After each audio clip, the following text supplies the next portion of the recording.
je voudrais, à l'entame de mon propos, exprimer à Madame la ministre de l'Économie et des Finances mes sentiments d'admiration pour le travail colossal qu'elle abat aux côtés de Monsieur le Premier ministre, ministre de l'Économie et des Finances, pour améliorer jour après jour la marche et les performances de notre économie. Les performances de notre économie sont saluées partout dans le monde et les Ivoiriens, petit à petit, commencent à profiter des fruits de la croissance forte entretenue depuis près de 4 ans maintenant. La dernière illustration de cette reconnaissance est l'annonce que vous nous avez faite, Madame la ministre, hier seulement au Conseil des ministres, relative à l'approbation donnée le 5 juin dernier par le Conseil d'administration du Fonds monétaire international, sans réunion formelle, de la 7e revue de l'accord en faveur de la Côte d'Ivoire au titre de ce qui s'appelle la facilité élargie de crédit. Dans ce cadre, le Conseil d'administration du FMI a félicité la Côte d'Ivoire pour ses résultats macroéconomiques remarquables, je dis ce que vous nous avez dit, madame, et notamment nous a félicité pour l'accroissement du produit intérieur brut PIB par habitant d'au moins 20% sur la période 2012-2014, ainsi que pour l'amélioration sensible du climat des affaires. Je pense que c'est ça. Madame le ministre, nous sommes tous admiratifs d'une telle évolution en si peu de temps, et ce résultat est en grande partie le vôtre. Soyez-en donc félicités et remerciés. Je tiens par ailleurs à féliciter et à remercier e-conférence et son président, M. Hassan Alaoui, ainsi que M. Ali Maskar, président de l'Africa Banking Forum 2015. Mes félicitations et remerciements s'adressent également à Jim UMOA, à la PBF Côte d'Ivoire, au club des dirigeants des établissements de crédit d'Afrique, ainsi qu'à l'ensemble des partenaires institutionnels de l'Africa Banking Forum.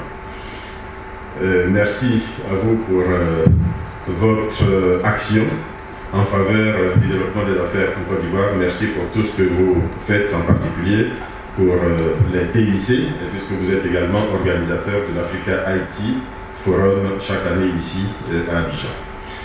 Votre implication dans l'organisation de ce forum, je m'adresse là aux autres partenaires de l'APBF, de l'Africa Banking Forum 2015, votre implication dans l'organisation du forum témoigne une fois de plus de votre engagement à accompagner le gouvernement ivoirien dans son ambition de faire de ce pays un pays émergent à l'horizon 2020, conformément à la vision du chef de l'État, son Excellence M. Alassane Ouattara. Le thème que vous avez choisi cette année, les nouveaux défis de la banque en Afrique, est d'un intérêt majeur pour notre pays et pour le secteur bancaire, en ce sens qu'il pose clairement la problématique du développement et celle de la consolidation dans nos pays d'une croissance forte, constante et inclusive, soutenue par les banques et le système financier. En effet, les nouveaux défis de la banque en Afrique ne sont pas différents de ceux auxquels nous sommes tous les jours confrontés au niveau de nos pays, défis économiques, politiques, sociaux, etc.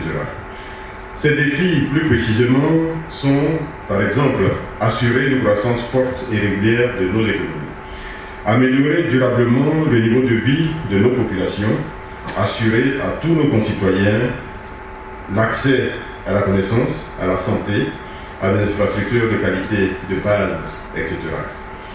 Heureusement, tout indique aujourd'hui que nos pays ont la capacité de sortir leur population de la pauvreté et de devenir des acteurs importants de la marche du monde.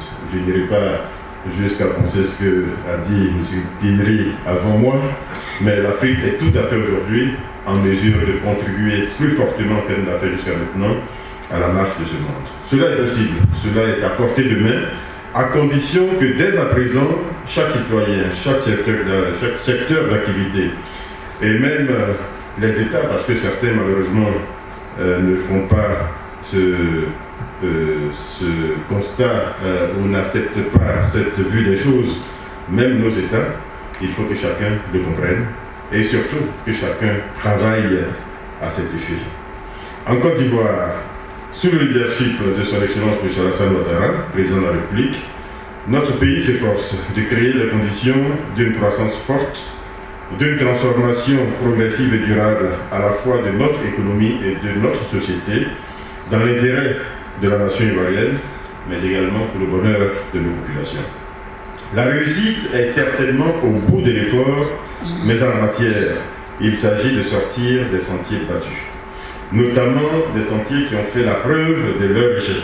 Ils sont nombreux, je ne vais pas les citer ici, et d'adopter un comportement nouveau, d'adopter une vue prospective des choses, de s'ouvrir au monde, d'adopter une gestion de nos économies plus rigoureuse, plus moderne, plus solidaire, plus inclusive.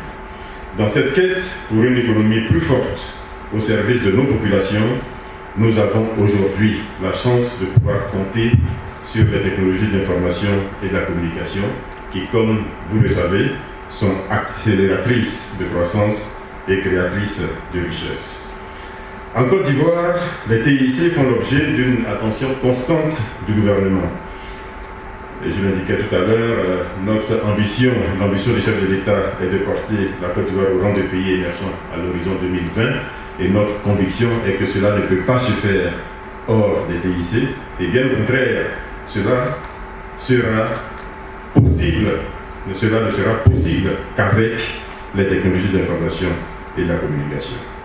Dans cette perspective, le gouvernement a initié un vaste programme pour le développement de la maturité numérique de notre pays.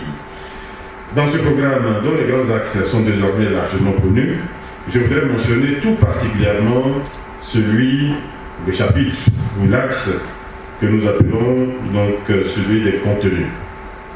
Axe contenu qui inclut les e-services dont nous comptons faire le fer de lance de notre politique de vulgarisation des TIC auprès des Ivoiriens. Mesdames et messieurs, l'État de Côte d'Ivoire a résolument inscrit la dématérialisation de ses relations avec les citoyens dans le processus de mise en œuvre de son programme de gouvernance électronique. Ainsi, nous prévoyons, dans les 2 prochaines années, de mettre à la disposition de nos populations 300 services dits informationnels, destinés à mettre en relation l'État et les populations, dans le but, par exemple, de donner à ces dernières des informations sur l'activité du gouvernement ou de ses démembrements.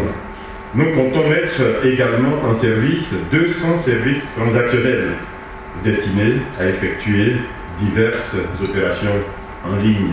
Ces services sont déjà répertoriés et nos services travaillent à les mettre progressivement en ligne. Certains sont relativement simples, d'autres plus complexes, mais nous pensons au bout de 2 ans arriver à numériser la totalité de l'offre de l'État aux populations ivoiriennes. C'est extrêmement important. Évidemment, il y a des choses qui ne seront jamais totalement numérisées, puisqu'il faudra quand même un minimum de contact entre les représentations de l'État et les populations. Mais pour l'essentiel, cette relation peut être numérisée. Ces applications, j'insiste là-dessus, ont pour but de simplifier la fourniture par l'État des services qu'il doit aux citoyens, mais aussi de simplifier la vie aux usagers des services de l'État. Il s'agit ici d'améliorer la relation entre ces 2 composantes que sont l'État et la population, et souvent on n'y fait pas attention. Il s'agit également ici, et Madame la ministre, je pense, appréciera ce que je veux dire, il s'agit également ici de réduire la dépense globale, celle de l'État, mais également celle des citoyens qui aujourd'hui payent trop cher pour accéder à certains services de base. Et l'exemple donné tout à l'heure par M. Guiri clairement illustre cette situation. Je note d'ailleurs avec intérêt que les banques et plus généralement le secteur financier ont été précurseurs dans ce processus de dématérialisation de la relation avec leurs clients. Les banques deviennent progressivement des entreprises numériques au vrai sens du terme. Dans notre entendement, l'entreprise numérique a plus généralement comme caractéristique de disposer d'une vision numérique, de disposer d'un plan numérique pour toutes les dimensions de son modèle d'affaires. cette entreprise numérique doit être capable de substituer des services à des produits en raisonnant pas seulement en termes de données structurées, mais également en termes d'information et de connaissances collectives. Elle doit être capable de banaliser l'accès à l'information et de rendre cette information accessible à partir de n'importe quel média, PC, smartphone, tablette, etc. De n'importe où, rendre cette information disponible de n'importe où, n'importe quand, et dans des conditions de sécurité conformes aux standards internationaux. Dans ces conditions, nos entreprises seront encore plus et encore mieux au service de leurs clients. L'Afrique compétitive, qui part à la conquête des marchés mondiaux, est à nos yeux celle qui aura réussi le pari de la croissance inclusive par l'intégration du secteur des PME-PMI, mais également la mobilisation de l'épargne intérieure et l'appropriation, j'insiste, par les populations des technologies de l'information et de la communication. Mesdames, Messieurs, le partenariat naturel entre les banques et les TIC s'est renforcé au cours des dernières années. Et je crois même que l'essentiel des innovations dans le secteur bancaire est aujourd'hui porté ou supporté par les TIC.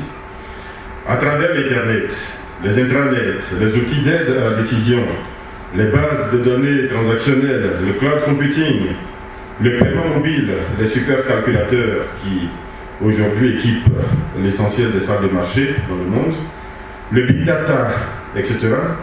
Les technologies de l'information et de la communication sont sans aucun doute au centre du développement du secteur financier et en particulier le secteur financier africain et reste, c'est important de le dire, un atout pour le développement de ce secteur financier.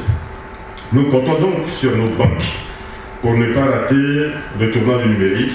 Nous comptons sur leur capacité d'innovation et sur leur résilience dans un environnement qui sera de plus en plus concurrentiel, où la différence entre acteurs sera menue et où cette différence sera essentiellement portée par l'intelligence artificielle, c'est-à-dire l'intelligence des systèmes d'information.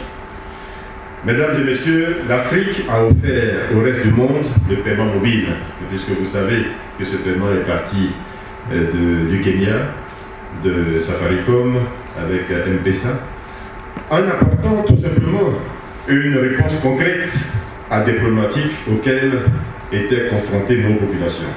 Ces problématiques, c'était la rareté des agences, c'était les problèmes de mobilité quand il n'y a pas de route, et c'était le problème de sécurité, parce que ces éleveurs avaient besoin, quand ils avaient vendu leur bœuf en ville, de rentrer chez eux avec leur argent en poche, et ce qui était malheureusement difficile en ce moment-là.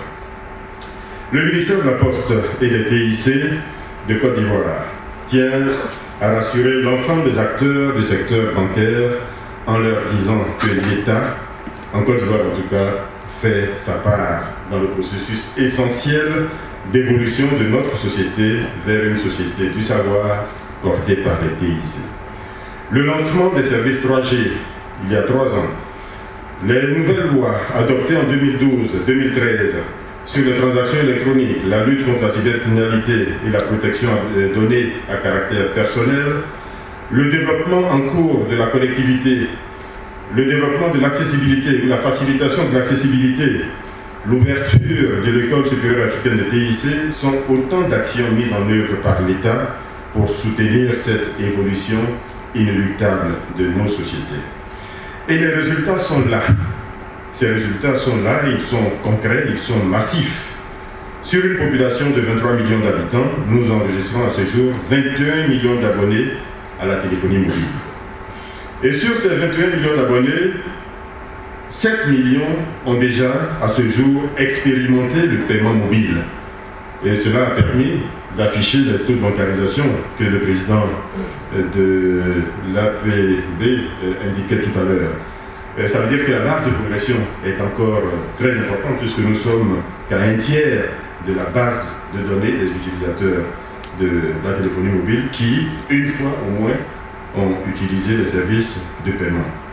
Et aujourd'hui, ils passent par les réseaux de télécommunications environ 8 milliards de francs CFA, c'est-à-dire pratiquement une vingtaine de millions d'euros par jour de transactions, c'est-à-dire de transferts ou de paiements, ce qui est considérable déjà à ce stade.